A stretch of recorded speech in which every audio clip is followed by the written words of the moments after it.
Sarah, please read it when you are alone. After my daughter-in-law passed away in an accident, a letter arrived a week later. The sender was my late daughter-in-law. When I opened it, I found unbelievable events and horrifying plots written inside. I was frozen with fear. Sarah, run away now. Furthermore, with the last words of the letter, I realized that the series of events were not yet over. Even if danger befell me, I wouldn't regret it. To clear her regrets, I resolved in my heart to reveal the truth. My name is Sarah, and I'm 55 years old. I have a son named Jason. While he was academically bright, he had a quick temper.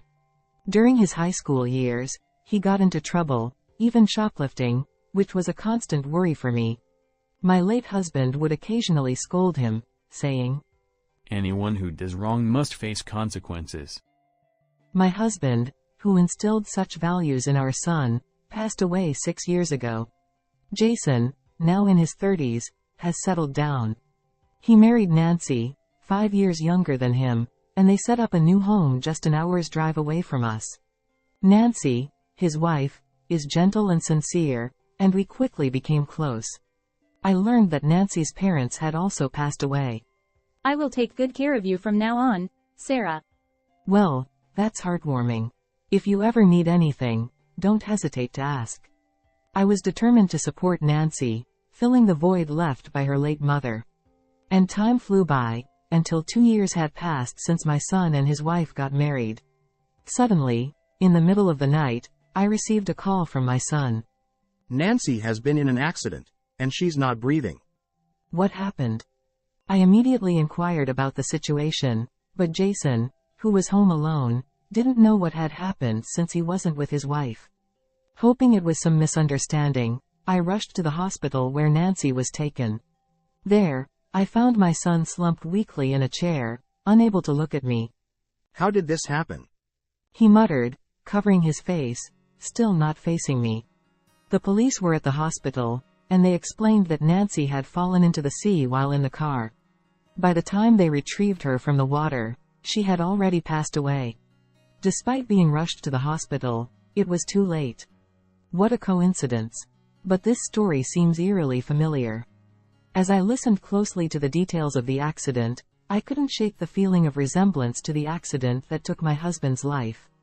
You see, my husband also left in the middle of the night, saying, "I'm going out shopping," only to later be found having fallen into a river, meeting his demise. Moreover, when he was discovered, the window of his car was slightly open, just like in this case. Furthermore, there was a bruise on his side, not from the accident but from something else, and the exact same bruise appeared on my husband's side. When questioned by the police, my son finally looked up and began explaining that his wife had stumbled inside the house, hitting the shelf. At that moment, I couldn't help but notice Jason blinking excessively, which struck me as rather peculiar. Can such coincidences really happen? It's as if our house is haunted by some curse. I couldn't help but feel like a terrifying monster had taken Nancy and my husband to the afterlife. Feeling incredibly uneasy, as I wallowed in despair, Jason suddenly stood up. When I looked at my son's face, it had transformed from earlier, now resolute and determined. There's no use moping around. We need to start preparing for the funeral right away. He patted my shoulder and swiftly began making arrangements. At that moment, I felt reassured by Jason's ability to handle difficult situations with composure. I need to pull myself together too. I want to ensure Nancy's peaceful journey.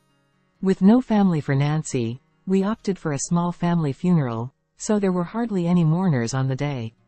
As I quietly scanned the venue, I noticed Jason looking at Nancy's portrait, his lips curling into a sly smile. It was a fleeting moment, so I might have misinterpreted it. However, I couldn't shake the image of my son's face from my mind, and I couldn't help but feel a sense of unease. A week after the funeral, one of Nancy's friends visited my house. When I mentioned that the memorial portrait and other belongings were at my son's house, the friend handed me a letter enclosed in a white envelope. Nancy asked me to deliver this to you in case anything happened to her. Furthermore, Nancy had spoken happily about how well I treated her. The person who brought the letter said it seemed a note of gratitude to me. After expressing my gratitude and seeing off the woman, I sat on the living room sofa with the letter in hand. Looking at the back of the envelope, there was a note with Nancy's name saying, "Please read this alone." With a sense of dread, I opened the envelope with trembling hands and read the letter. It began with, "Jason might be getting rid of his family for insurance money." which shocked me to the core. As I continued reading, it revealed that 6 years ago, my husband's accident was orchestrated by our son. Furthermore, Nancy warned, "Now I might be the next target. If you receive this letter and I'm already gone, you might be in danger next.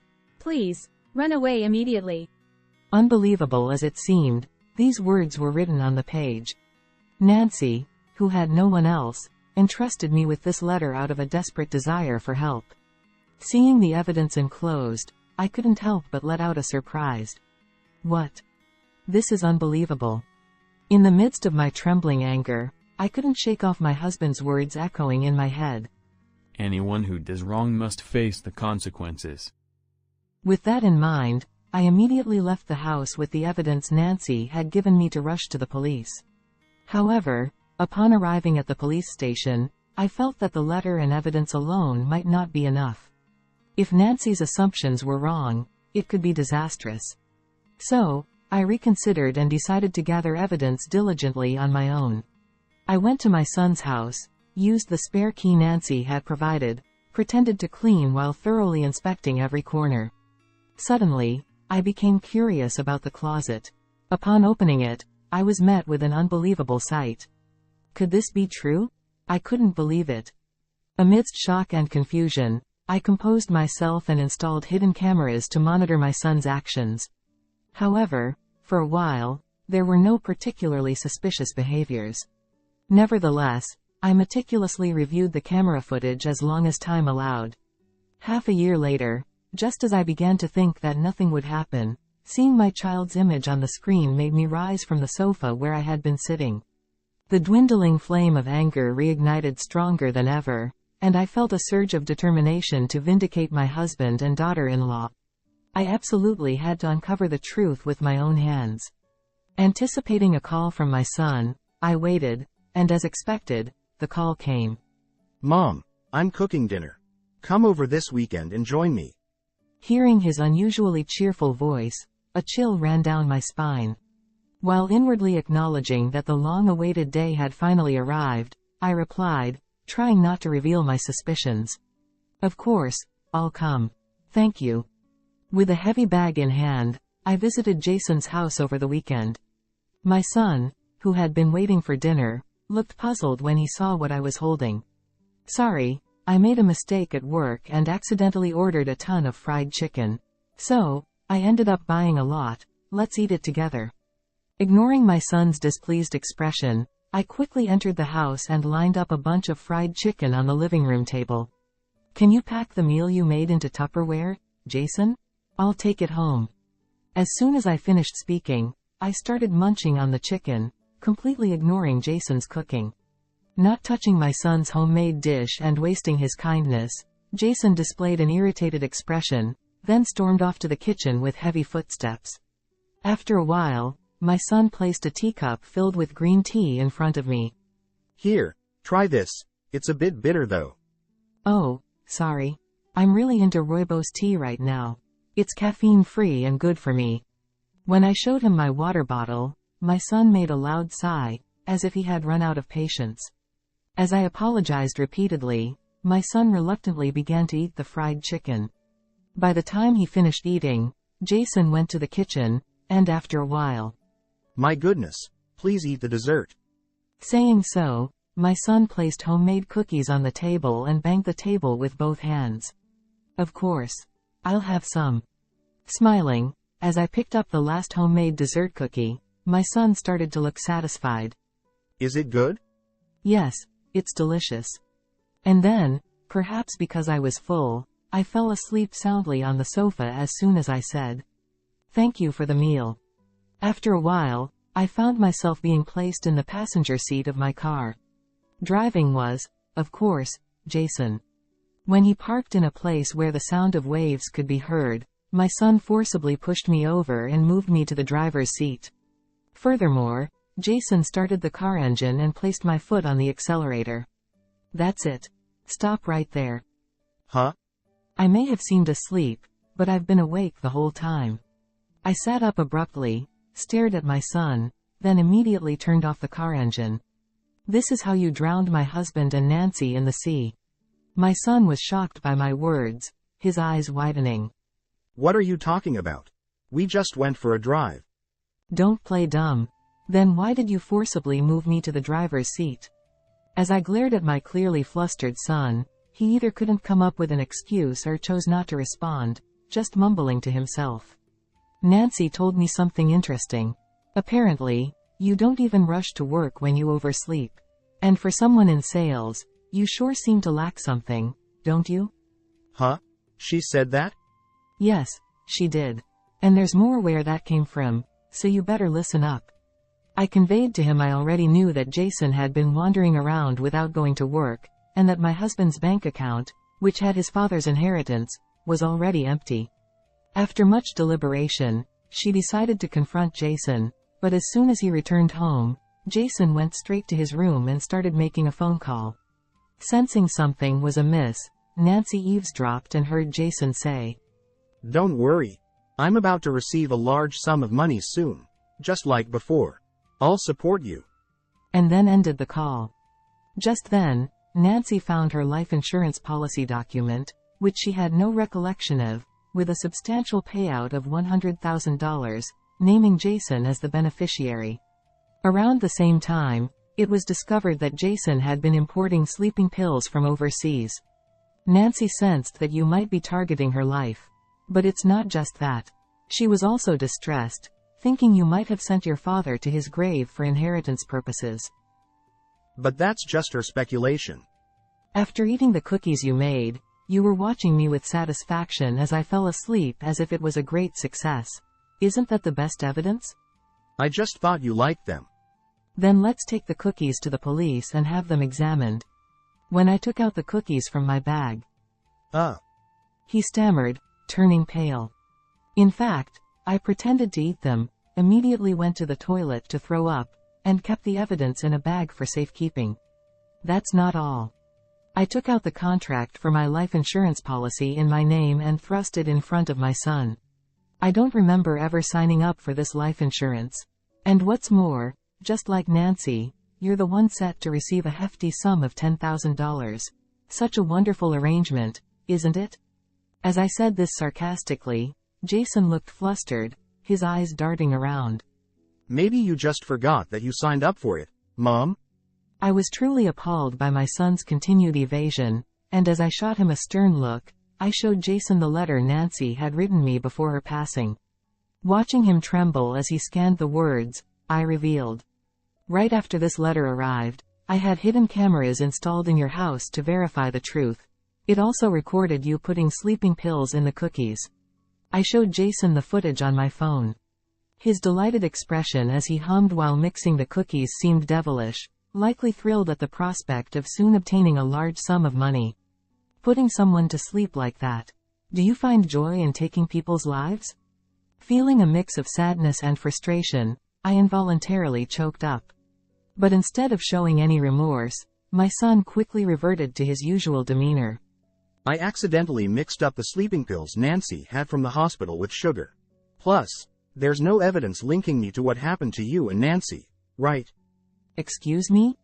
He seemed rather confident, almost as if he had successfully dodged any suspicion, with a smirk playing on his lips.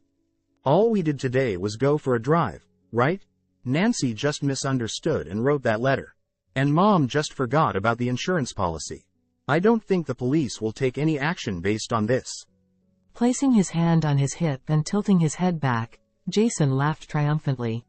You think you can get away with anything as long as there's no evidence? My anger surged at Jason's cowardly attitude. But I hadn't walked into this situation unprepared either. There are hidden cameras installed in this car too. They captured the moment you forcibly pushed me from the passenger seat to the driver's seat. I revealed. My son tilted his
his head, almost mocking me.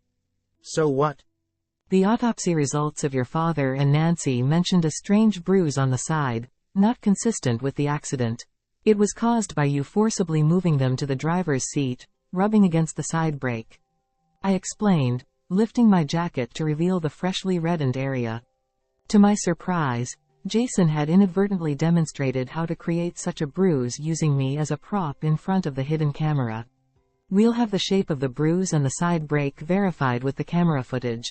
With other evidence combined, there's no way you can escape now. When I showed him the image of the history of my son purchasing sleeping pills online, enclosed with Nancy's letter, he tightened his grip and his lips trembled. Jason's nothing but a liar. You wanted money because you got hooked on a DJ and were burning through cash, right? After saying that, I showed him pictures of Jason going to the club to meet the DJ and taking countless photos together. Furthermore, I confronted him with photos I took when I opened my son's closet. It must have been what Jason meant when he told the person on the phone, "I'll support you." Surprisingly, there were 500 photos taken with the DJ. And Jason bought 100 of the same CD for $30 each, along with $28 trillion shirts and heaps of costumes for fans worth hundreds of dollars. Nancy couldn't find where Jason had put all the merchandise he bought. Surely, he hid them somewhere and brought them home after his wife passed away, leaving his son with them. Despite growing suspicion and no decisive evidence, Nancy suffered considerably, overwhelmed by her anguish. In case of emergency, she wrote a letter entrusting a friend, saying, "I just want my mother-in-law to be safe. You're such a heartless person for using sleeping pills to drown your family in the sea. Thanks to my daughter-in-law's letter, I survived. But neither my husband nor Nancy returned to this world. Only an indescribable emptiness swirled within me. I wanted to believe Nancy had just misunderstood. But you acted exactly as she imagined." Jason realized he couldn't talk his way out of this one and turned pale. Jason exclaimed, "Even if you're a parent, you have no right to snoop around someone else's house." "You're the one who took away our family's lives and now you're talking nonsense. This DJ is going to marry a handsome actor. You're just a cash cow." I showed my son today's online news. He was so desperate to delete me that he didn't even notice the news. "No way. She said she wanted to share eternal dreams with me." Save that talk for bedtime. The one who will always be there for you is not the DJ, but your family. My son realized everything had ended in failure and burst into tears on the spot. "I did so much for her. I've been betrayed."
You're the only one who betrayed the family.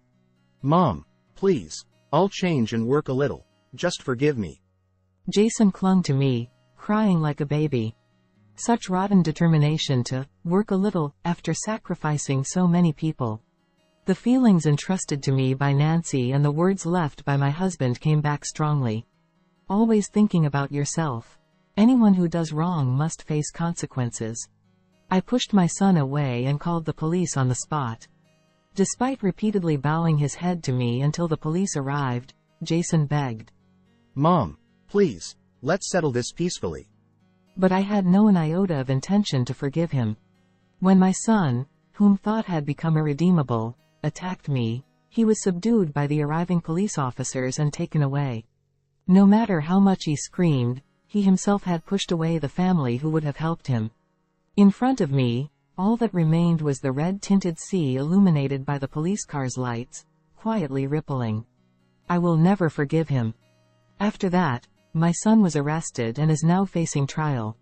The lawyer said, "He might never come out again." I visit my husband's and daughter-in-law's graves every day and it has become a routine to update them on Jason's situation. After visiting the graves, I go to theater rehearsals. Actually, a friend in the theater group taught me how to pretend to sleep, and I was praised for being convincing and even joined the group. Surprisingly, I'll be the cast as the lead role in the next performance. I realized my own talent in an unexpected way. Instead of dwelling on it, I will move forward with a positive attitude towards life.